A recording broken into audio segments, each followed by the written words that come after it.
औज़ुबिल्लाहिमिनश्शैतानिर्रजीम बिस्मिल्लाहिर्रहमानिर्रहीम अल्लाहुम्मा सल्लि अला सय्यिदिना व मौलाना मुहम्मदिन मादिनिल जूदी वल करम व अला आलिहि व बारिक वसल्लम। मोहतरम ख़वातीन व हज़रात, अस्सलामु अलैकुम।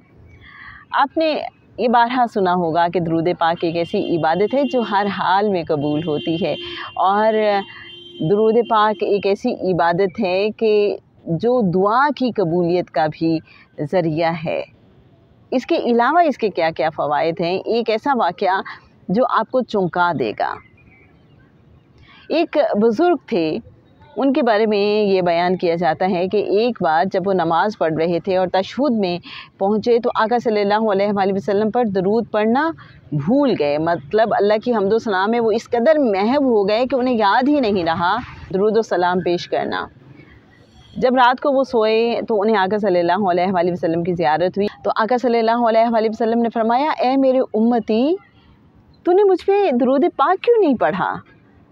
तो उन बुज़ुर्ग ने जवाब दिया कि या रसूलल्लाह सल्लल्लाहु अलैहि वसल्लम, मैं अल्लाह की हम्दो सना में इतना ज़्यादा मुस्तग़रिक़ हो गया, इतना ज़्यादा महव हो गया कि मुझे दरूद पाक पढ़ना याद ही नहीं रहा। तो आप जानते हैं आका सल्लल्लाहु अलैहि वसल्लम ने क्या फ़रमाया? आप सल्लल्लाहु अलैहि वसल्लम ने फरमाया, ए मेरे उम्मती, क्या तुमने ये नहीं सुना कि तमाम इबादतें और नेकियां रोक दी जाती हैं जब तक मुझ पे दरूद पाक ना पढ़ा जाए? सुन लो कि अगर क़यामत के दिन कोई बंदा सारे जहान की नेकियां लेके आ जाए और उन नेकियों में अगर दरूद पाक ना हुआ तो सारी की सारी नेकियां उसके मुंह पे दे मारी जाएंगी, कोई नेकी कबूल नहीं की जाएगी।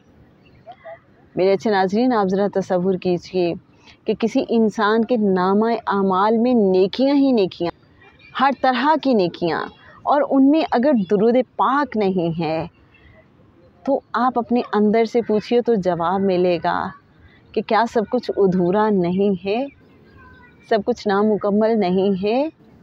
तो हमें ये समझ आ रही है कि दरूद पाक इबादत की कबूलियत का भी एक ज़रिया है, और दरूद पाक इटसेल्फ एक ऐसी नेकी है, एक ऐसी इबादत है जो हर हाल में कबूल है। अल्लाहुम्मा सल्लि अला सय्यिदिना व मौलाना मुहम्मदिन मादिनिल जूदी वल करम व अला आलिहि व बारिक वसल्लम।